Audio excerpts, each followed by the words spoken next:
ಅಭಿವೃದ್ಧಿ ಅಂತೂ ಸಂಪೂರ್ಣವಾಗಿ ನಿಂತು ಹೋಗಿದೆ, ಶೂನ್ಯ ಆಗಿದೆ. ಅದು ಒಂದು ಕಡೆ ಇದ್ದರೆ ಇವತ್ತು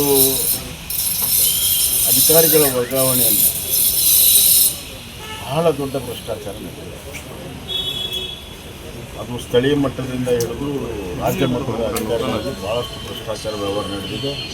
ಹೀಗಾಗಿ ಪ್ರಾಮಾಣಿಕ ಅಧಿಕಾರಿಗಳ ನೈತಿಕತೆ ಸಂಪೂರ್ಣ ಕುಸಿಕೊಂಡಿದೆ. ಆಡಳಿತ ಪಕ್ಷದ ಶಾಸಕರೇ ಬೇಸತ್ತು ಈಗ ಹಲವಾರು ಭ್ರಷ್ಟಾಚಾರದ ವ್ಯವಸ್ಥೆ ಪ್ರಕರಣಗಳನ್ನು ತೆಗೆದಾಗಲೂ ಕೂಡ ರಾಜ್ಯದ ಸರ್ಕಾರ, ಮುಖ್ಯಮಂತ್ರಿಗಳು ಅದರ ಬಗ್ಗೆ ತುಟಿ ಕಂತಾರೆ. ಮತ್ತು ನನಗೆ ಅರ್ಥ ಆಗೋದಿಲ್ಲ, ಸಂಪುಟ ಸಹೋದ್ಯೋಗಿಗಳು ಸಂಪುಟದಲ್ಲಿ ಚರ್ಚೆ ಮಾಡ್ಬೋದು, ವೈಯಕ್ತಿಕ ಚರ್ಚೆ ಮಾಡ್ಬೋದು, ಆದರೆ ಬಹಿರಂಗವಾಗಿ ಪತ್ರ ಬರೀತಾರೆ ಅಂತಂದರೆ ಈ ರಾಜ್ಯದಲ್ಲಿ ಸಂಪುಟದಲ್ಲೂ ಕೂಡ ಸಾಮರಸ್ಯ ಇಲ್ಲ, ಒಬ್ರಿಗೊಬ್ಬರು ವಿಶ್ವಾಸ ಇಲ್ಲ, ಮತ್ತು ಅವರು ಎತ್ತುವಂಥ ವಿಚಾರಗಳಿಗೆ ಸ್ಪಂದನೆ ಸಿಗೋದಿಲ್ಲ ಅಂಥೇಳಿ ಬಹಿರಂಗಗೊಳಿಸ್ತಾ ಇದ್ದಾರೆ ಅಂತ ನನಗೆ ಅನಿಸ್ತಾ ಇದೆ. ಮಳೆ ಬಂದು ಪ್ರವಾಹಕ್ಕೀಡಾದವ್ರಿಗೆ ಪರಿಹಾರ ಇಲ್ಲ, ಮನೆ ಕುಸಿದ್ರೆ ಪರಿಹಾರ ಇಲ್ಲ, ಯಾವುದೇ ರೀತಿಯ ಜನಸ್ಪಂದನೆ ಕೆಲಸ ಆಗ್ತಾ ಇದೆ. ಆದ್ದರಿಂದ ಇಡೀ ಈ ಆಡಳಿತದ ವಿರುದ್ಧ ಜನ ಆಂದೋಲನ ಶೀಘ್ರದಲ್ಲಿಯೇ ಪ್ರಾರಂಭ ಆಗುತ್ತೆ. ಜನರ ವಿಶ್ವಾಸದೊಂದಿಗೆ ಭಾರತೀಯ ಜನತಾ ಪಕ್ಷ ಬೇರೆ ಬೇರೆಯ ಸ್ಥಳಗಳ ವಿಷಯಗಳನ್ನು ಇಟ್ಕೊಂಡು ಜನ ಆಂದೋಲನವನ್ನು ಮಾಡಬೇಕು ಅನ್ನುವಂಥ ತೀರ್ಮಾನ ನಾವು ಮಾಡ್ತೀವಿ. ಸರ್, ಹಾವೇರಿ ಜಿಲ್ಲೆ ರೈತ ಆತ್ಮಹತ್ಯೆ ನಂಬರ್ 1 ಇದೆ. ಆಮೇಲೆ ಯಾವ್ಯಾವ ಪ್ರದೇಶದಲ್ಲಿ ಯಾವ ವಿಷಯಗಳನ್ನು ಎತ್ತಿ ಜನ ಆಂದೋಲನವನ್ನು ಮಾಡಬೇಕು ಅನ್ನುವಂಥದ್ರ ಬಗ್ಗೆ ಅತಿ ಶೀಘ್ರದಲ್ಲಿ ರಾಜ್ಯದ ಎಲ್ಲ ಪ್ರಮುಖರನ್ನ ಕರೆಸಿ ಒಂದು ಚಿಂತನ ಮಂಥನವನ್ನು ಮಾಡಬೇಕಂತ ಹೇಳಿ ಸೂಚನೆಯನ್ನು ಅಮಿತ್ ಶಾಜಿ ಅವರು ಕೊಟ್ಟಿದ್ದಾರೆ.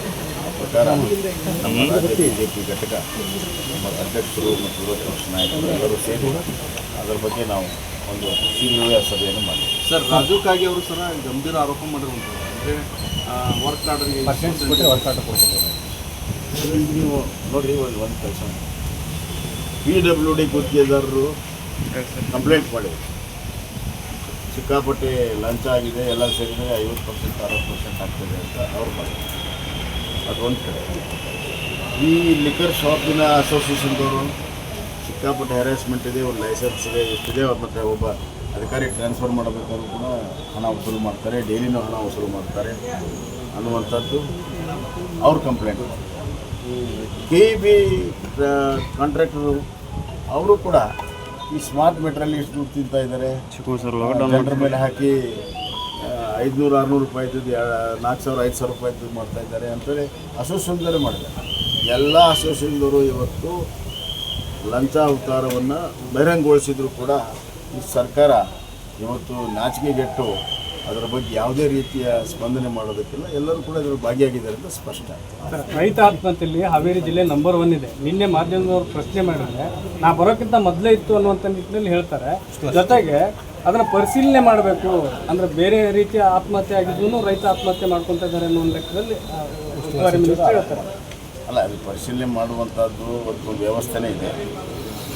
ಆತ್ಮಹತ್ಯೆ ಆದ ತಕ್ಷಣವೇ ಅದು ರೈತರದಿದ್ದರೆ ಅದನ್ನು ನೋಂದಾಯಿಸಿ ಅದರ ಬಗ್ಗೆ ಸಾಲ ಸೂಲ ಎಷ್ಟೆಲ್ಲ ನೇತೃತ್ವ ಇದೆ, ಸೊ ಅದು ಹಾಗೆ ಆಗುತ್ತೆ. ಆತ್ಮಹತ್ಯೆ ಇವತ್ತೇನು ನಡೀತಾ ಇದೆ.